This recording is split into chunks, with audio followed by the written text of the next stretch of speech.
We'll go on to the general consent calendar. I'm just asking if anybody wants to pull any items off the consent calendar at this time.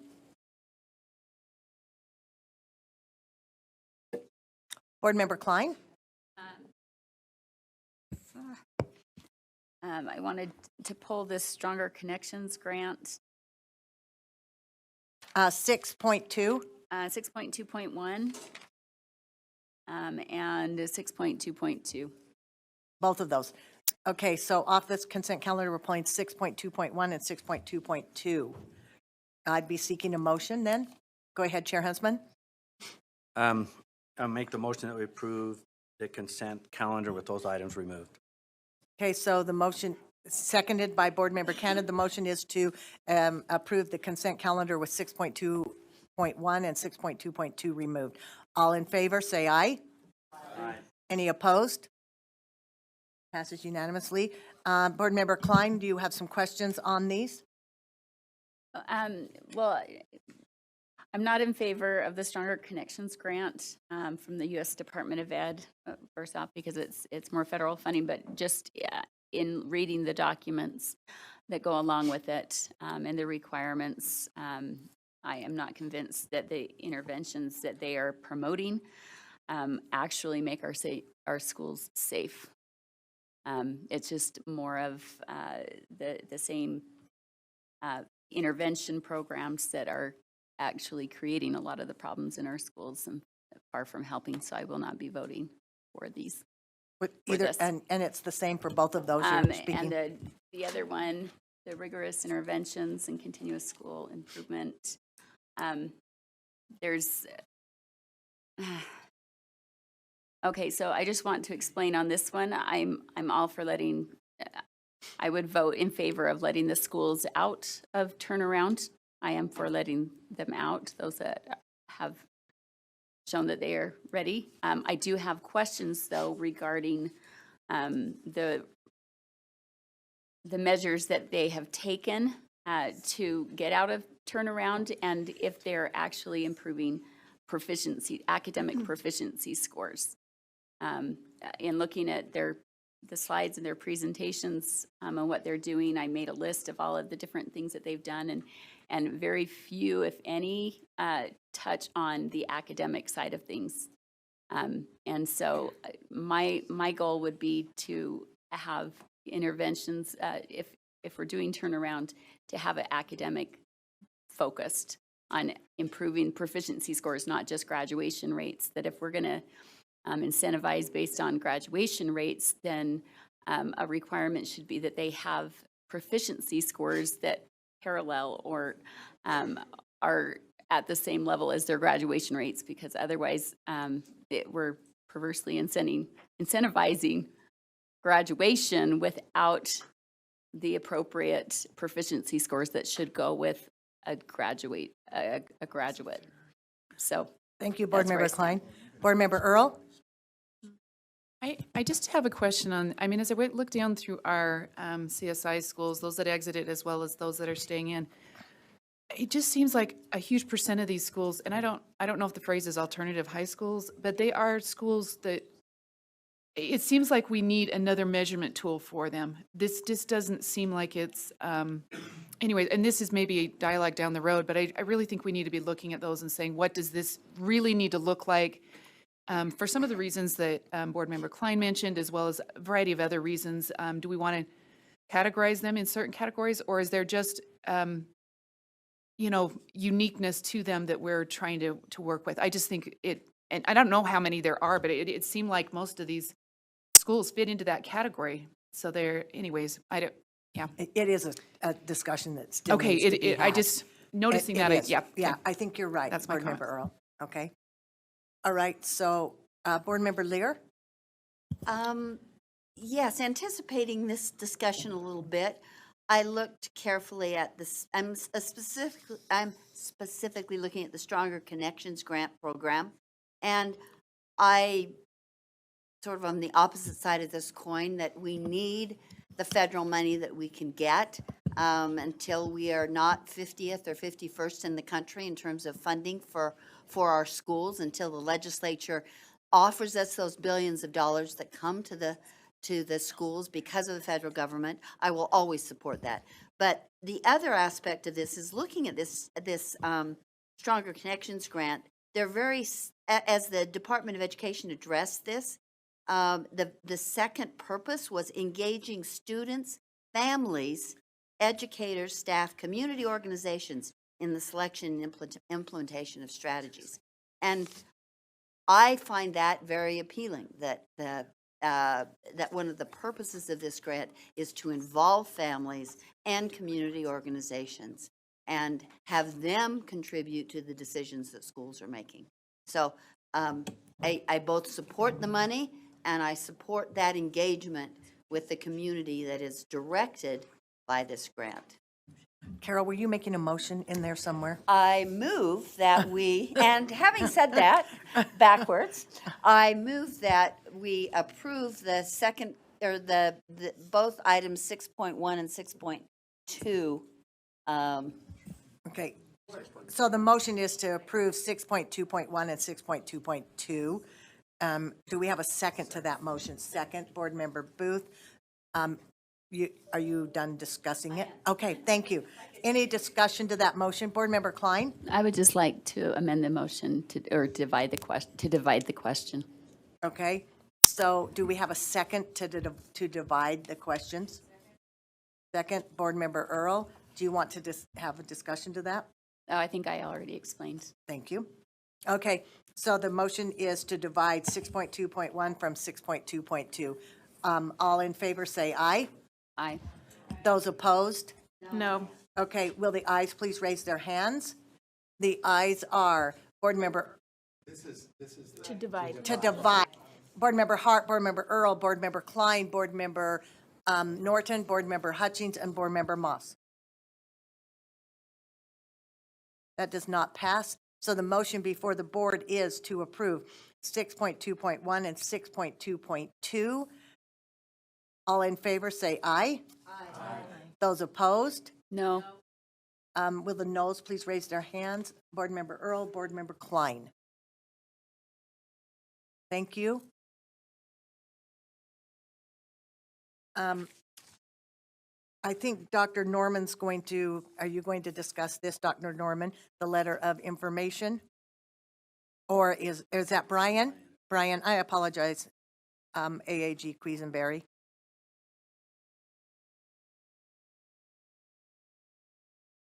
This,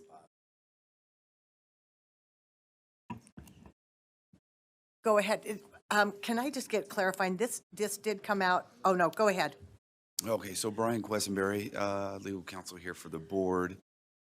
This is I'm calling it a cover letter. I think it's also an introduction letter to the Sharps survey. And the board had already, I believe, reviewed this last month or possibly in October.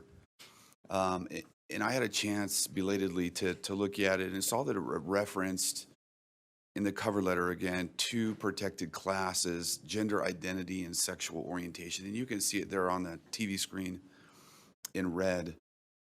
And my concern is that this, I'm sure unintentionally, could expose the board to a claim of discrimination. It's called disparate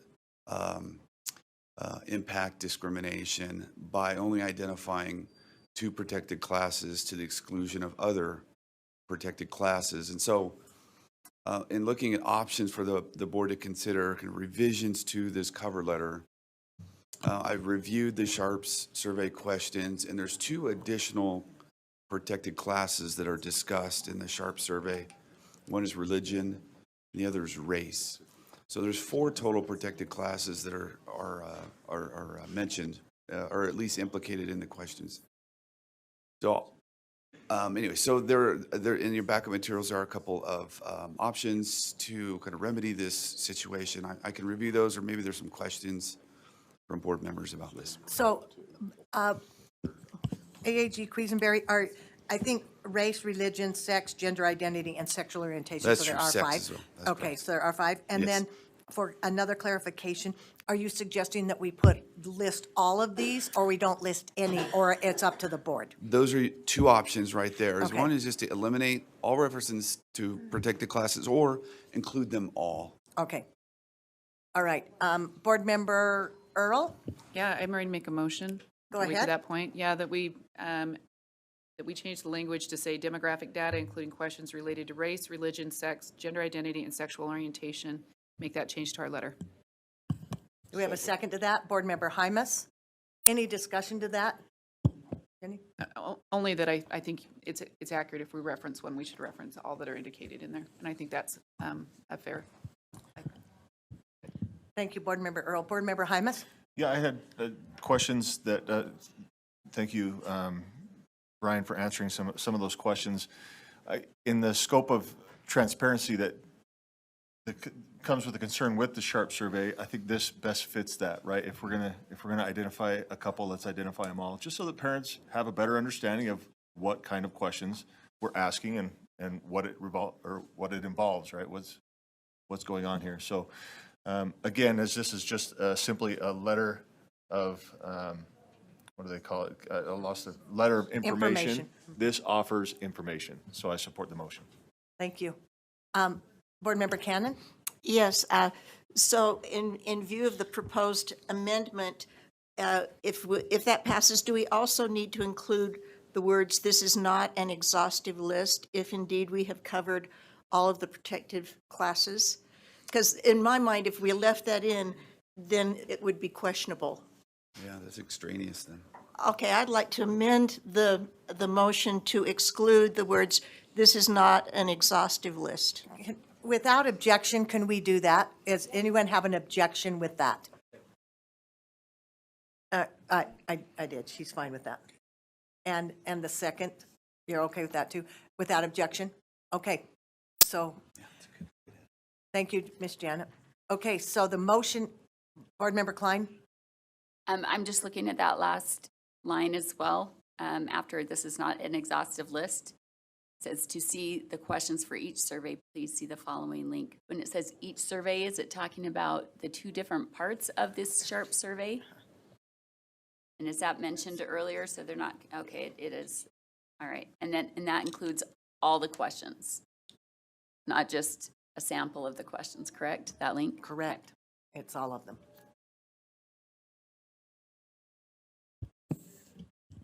Board Member Earl? That is a good question, because if you go to Bach Harrison, they don't give, these are the actual surveys. I guess that is a good question to ask, making sure that that's not the Go ahead. sample. Is it a mock-up? Thank you, Madam Chair. I think we have staff in the audience who can answer this. It's my understanding that it's a bank of questions, so I think you asked the right question. It's, is it the actual survey? I think it's a bank of questions. Do we have staff who can answer that? So what do they actually see when they click Sorry. on the link? I think that's the question. Tanya Albornoz, Coordinator for Prevention and Student Services. Yes, it's the entire bank that's possible of all the questions that they see. Thank you. It's not the two separate surveys. Let me just make sure. It's both surveys together, yes. Okay. Correct. Okay, so the motion before the board is to edit the language to remove gender identity and sexual orientation and change it to race, religion, sex, gender identity, and sexual orientation. Natalie, do you have another question? I would just, I don't know if we can just add this to that amendment, but just rephrase that last sentence. To see all survey questions, please, or see this link. To view all survey questions. Does anyone have any issues with that being considered a technical correction? Board members, anybody? Okay. Okay, thank you. All right, so the motion before the board is to change the wording from gender identity and sexual orientation to include questions relating to race, religion, sex, gender identity, and sexual orientation. All in favor, say aye. Aye. Those opposed? It passes unanimously. Thank you. Okay, and we are now at number 8. Oh, Board Member Straight. I may have another motion, but I have to have some information first. So when this goes out, is it an electronic document always, or is it also potentially a print document? Where like a letter to get in the mail? It could be both at schools because it's up to them how they send it, but it would be, they would still have the link on there. Okay, so I'd like to make the motion that we add QR codes. So it's more useful both as a printed document and a electronic document. Can I ask staff if that's doable? Are they still here or did they run? They may have ran. Patty? It is to the letter, but it's a separate motion, but it goes to the letter. Can we put QR codes if it's a hard copy?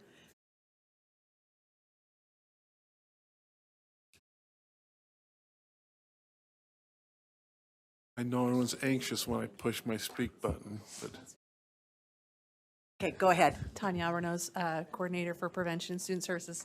Sorry, I was on my way up the stairs and came back. I know. Can you repeat the question?